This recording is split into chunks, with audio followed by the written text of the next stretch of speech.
नमस्कार, आप देख रहे हैं NBC24 न्यूज़ में हूं आपके साथ सनी कुमार।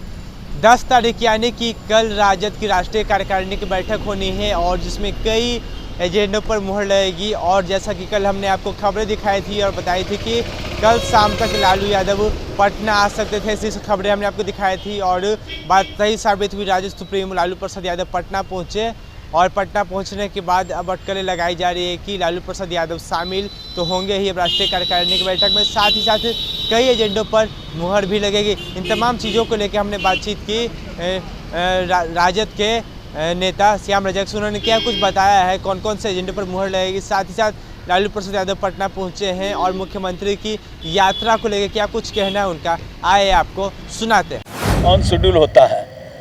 इसी संदर्भ में अब 3 साल पर हम लोगों का नया सदस्यता अभियान चलता है और सदस्यता अभियान के बाद पंचायत से लेकर के प्रखंड और जिला और उसके बाद राज्य और उसके बाद राष्ट्रीय स्तर पर निर्वाचन होता है।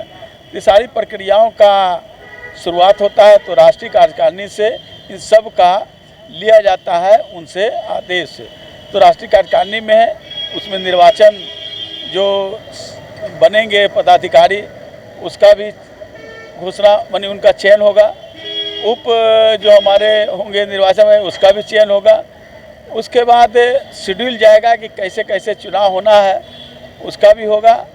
उसके बाद जो वर्तमान राजनीतिक आर्थिक सामाजिक जो परिस्थितियां हैं, जो भारतीय जनता पार्टी और यहाँ जनता दल यू की सरकार के बनने के बाद जो देश में जिस तरह का आक्रांत है, जिस तरह की परेशानी है, उस सवाल पर भी चर्चा होगी। विशेष आज की दर्जा पर भी चर्चा होगी, आर्थिक जातीय जनगणना पर भी चर्चा होगी।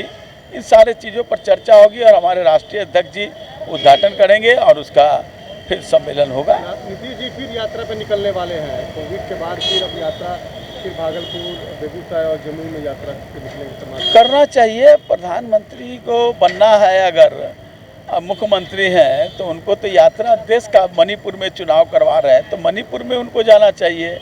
उत्तर प्रदेश में अपनी ताकत झोंकना चाहिए, एहसास कराना चाहिए कि नरेंद्र मोदी बड़ा है कि नीतीश कुमार बड़ा है, ये साबित करना होगा। तो उनको उत्तर प्रदेश में जाना चाहिए। भागलपुर में जाना ठीक है, ये उनका शेड्यूल उनका है, हर समय यात्रा करते हैं, इससे अच्छी बात है, ये कोई गलत बात थोड़े है। यात्रा करने से बहुत चीज़ों की जानकारी भी मिलती है, बहुत चीज़ों की समीक्षा भी होती है। लेकिन उनको यात्रा उत्तर प्रदेश और मणिपुर भी करना चाहिए जहाँ उन्होंने उम्मीदवार बनाया है। उम्मीदवार को छोड़ दिए हैं भगवान भरोसे, वर्चुअल से नहीं, उनको जाना चाहिए ज़मीन पर।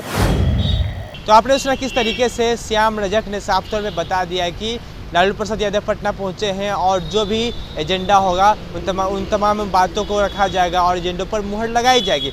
साथ ही साथ एक बड़ी बात यह है कि मुख्यमंत्री एक बार फिर से 14 तारीख के बाद से जनता दरबार लगाएंगे, उसके बाद वो निकलेंगे समाज सुधार अभियान को लेकर के तमाम जिलों में जाएंगे। उस यात्रा को लेकर भी श्याम रजक ने साफ तौर पे कहा कि यहाँ यात्रा करनी चाहिए।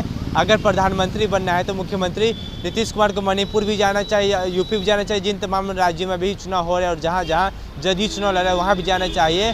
भगवान भरोसे कार्यकर्ता को छोड़ना, अपने उम्मीदवार को छोड़ना, ये भी ठीक नहीं है। ऐसे में अगर मुख्यमंत्री नीतीश कुमार को प्रधानमंत्री बनना है तो उन्हें यात्रा करनी चाहिए। यात्रा करने से तमाम जानकारियाँ मिलती है, तमाम जगहों की जानकारियाँ मिलती रहती है।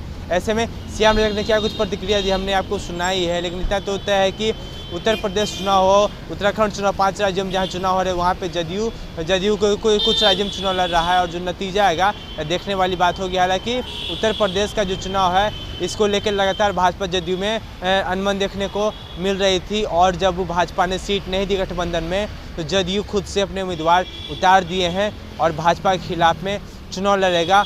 और जो प्रथम चरण का चुनाव होना उसको लेके कैंडिडेट की घोषणा भी जदयू ने कर दी है। अब देखने वाली बात होगी कि तमाम राज्यों में चुनाव होने हैं और खासतौर पर उत्तर प्रदेश चुनाव के क्या कुछ नतीजे आते हैं और मुख्यमंत्री का जो समाज सुधार अभियान हो या फिर जनता दरबार हो, इसकी शुरुआत के बाद क्या कुछ नतीजा देखने को मिलता है। बहरहाल बने रहे हमारे साथ और देखते रहे NBC24 न्यूज़।